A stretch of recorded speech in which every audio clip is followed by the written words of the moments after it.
नमस्कार दोस्तों। तो एक बार फिर से मैं आप सभी का स्वागत करता हूं हमारे YouTube चैनल लाइफ चेंजर में। तो दोस्तों, जैसा कि आपको पता है, मैं जब भी आता हूं कुछ नई वैकेंसी के साथ आता हूं। तो दोस्तों, आज ही मैं कुछ ऐसी ही नई वैकेंसी के साथ आया हूं। हाँ दोस्तों, मैं आपके लिए लाया हूं छत्तीसगढ़ विधानसभा में रिपोर्टर प्रतिवेदक की पोस्ट जो कि निकली हुई है, उसके बारे में जानकारी, विस्तृत जानकारी। तो दोस्तों, जानकारी प्राप्त करने से पहले अगर आपने चैनल को सब्सक्राइब नहीं किया है तो दोस्तों चैनल को सब्सक्राइब कर लें और बेल आइकन पर क्लिक कर लें, जिससे कि आने वाली वीडियो आपको जॉब अलर्ट समय पर मिलती रहे।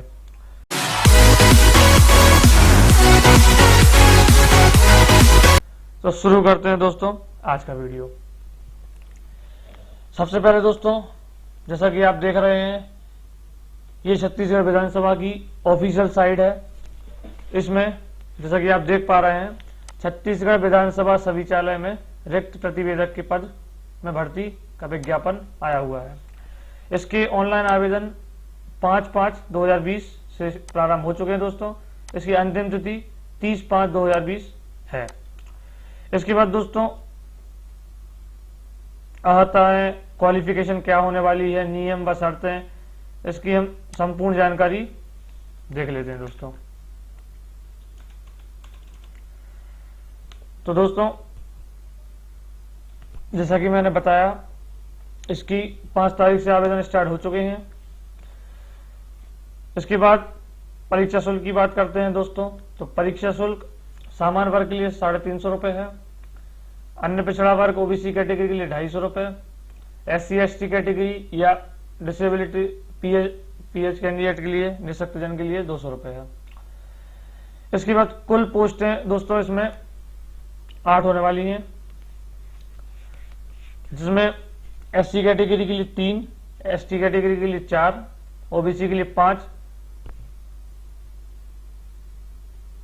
अनारक्षित के लिए 7 होने वाली है।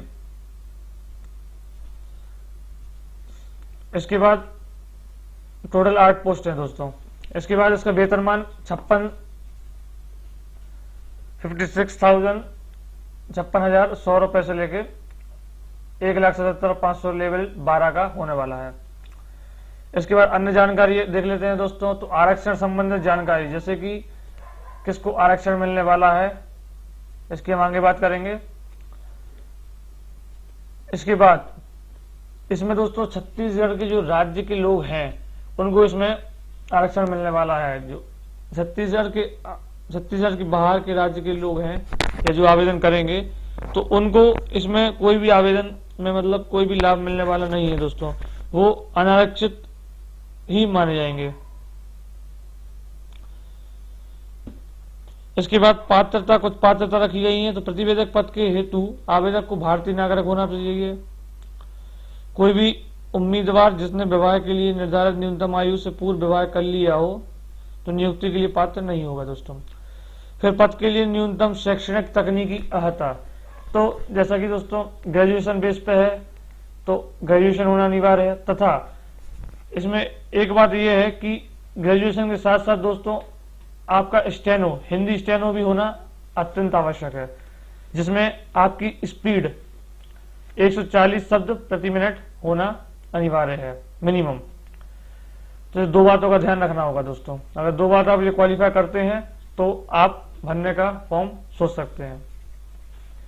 इसके बाद दोस्तों कुछ और अन्य बातें हैं। परीक्षा चयन कैसे होगा, तो चयन की हम प्रक्रिया देख लेते हैं। तो छत्तीसगढ़ विधानसभा सचिवालय रायपुर द्वारा प्रतिवेदक पद के लिए कौशल परीक्षा आयोजित की जाएगी। कौशल परीक्षा मतलब जो आप स्टेनो जो आपका रहेगा, तो स्टेनो की या टेक्निकल आपका मतलब उसमें टेस्ट लिया जाएगा दोस्तों। समय स्थान आपको बता दिया जाएगा जिससे कि आप वहां उपस्थित हो सकें। प्रतिवेदक पद के लिए आयोजित कौशल परीक्षा हेतु हिंदी शीघ्र लेखन 140 प्रति मिनट की गति से 5 मिनट का डिस्टेंशन दिया जाएगा दोस्तों, जिसे अनुवाद कर 5 मिनट में समय सीमा में शुद्धता में टाइप करना होगा दोस्तों। तो जो दोस्तों शीघ्र लेखन से संबंधित हैं उनको इस बात का पता है कि शीघ्र लेखन में क्या होता है। डिक्टेंशन दिया जाता है, इसके बाद आपको उसको डिक्टेशन को लिखकर अनुवाद कर टाइप कर देना होता है। तो इसी प्रकार से यहाँ पे भी दोस्तों आपका टेस्ट होने वाला है। तो वहां पे आपकी स्पीड 140 शब्द प्रति मिनट होने वाली है। फिर तीसरा पॉइंट यह है दोस्तों, कौशल परीक्षा में प्राप्त अंकों के आधार पर मेरिट सूची तैयार की जाएगी। फिर मेरिट सूची से कुल रिक्तियों के विरुद्ध 1/3 में मौखिक साक्षरता हेतु अभ्यर्थियों को बुलाया जाएगा।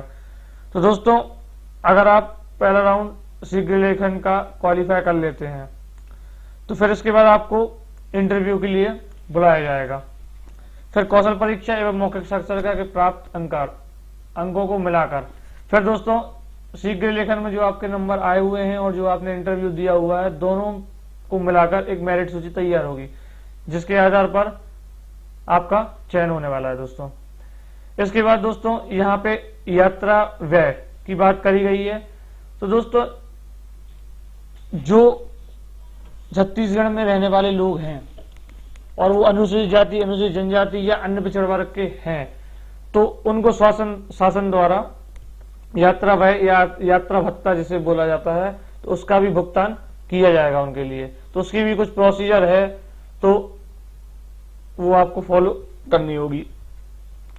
फिर कुछ नियम व शर्तें हैं दोस्तों, जैसे कि दोस्तों जो आपको 8 पोस्टें बताई गई हैं, दर्शाई गई हैं, तो ये पोस्टें दोस्तों बढ़ भी सकती हैं या घट भी सकती हैं छत्तीसगढ़ विधानसभा के अनुसार। ठीक है दोस्तों।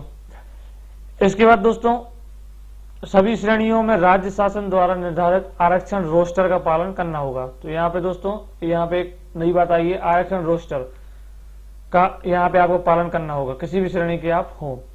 फिर उक्त परीक्षा हेतु ऑनलाइन आवेदन करने की विधि, ऑनलाइन फीस पेमेंट की विधि तथा अन्य विस्तृत जानकारी छत्तीसगढ़ विधानसभा सचिवालय वेबसाइट पर दी हुई है। तो ये वेबसाइट जैसे दिया हुआ है, तो दोस्तों आप इस पे जाके भी देख सकते हैं। मैंने आपको ऑफिशियल वेबसाइट बता दी है और मैं इसका डिस्क्रिप्शन में लिंक दे दूंगा, जिससे कि आप इस पीडीएफ को या जो कि मेन साइट है ऑफिशियल साइट, उसको आप इजीली खोल सकें।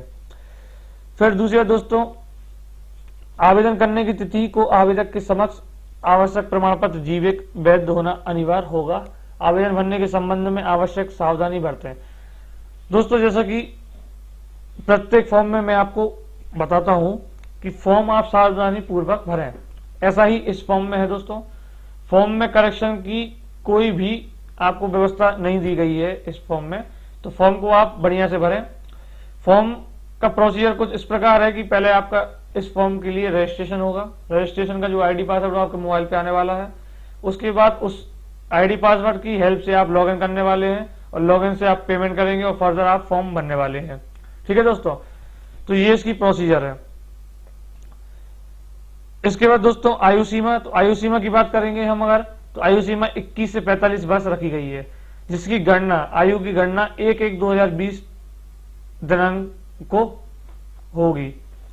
1/1/2020 दिनांक तक आपकी आयु सीमा 21 से 45 वर्ष होना अनिवार्य है। एवं आयु सीमा में कुछ छूट भी दी गई है, जैसा कि आपको पता है शासन द्वारा जो छूट दी जाती है SC ST category, OBC category के लिए 3 साल 5 साल, इसी टाइप से इसमें भी जो गवर्नमेंट नॉर्म्स हैं उसके अनुसार इसमें भी छूट दी गई है।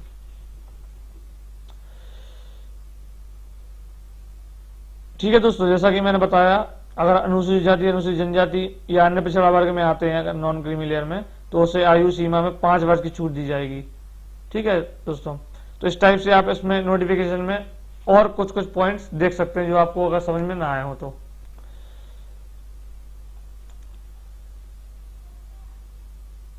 तो ये था दोस्तों इस नियुक्ति से रिलेटेड या इस पोस्ट से रिलेटेड कुछ जानकारी। तो आशा करता हूं दोस्तों आपको ये वीडियो पसंद आई होगी। ऐसी ही कुछ और वीडियो पाने के लिए, जॉब अलर्ट पाने के लिए दोस्तों चैनल को सब्सक्राइब करें। धन्यवाद।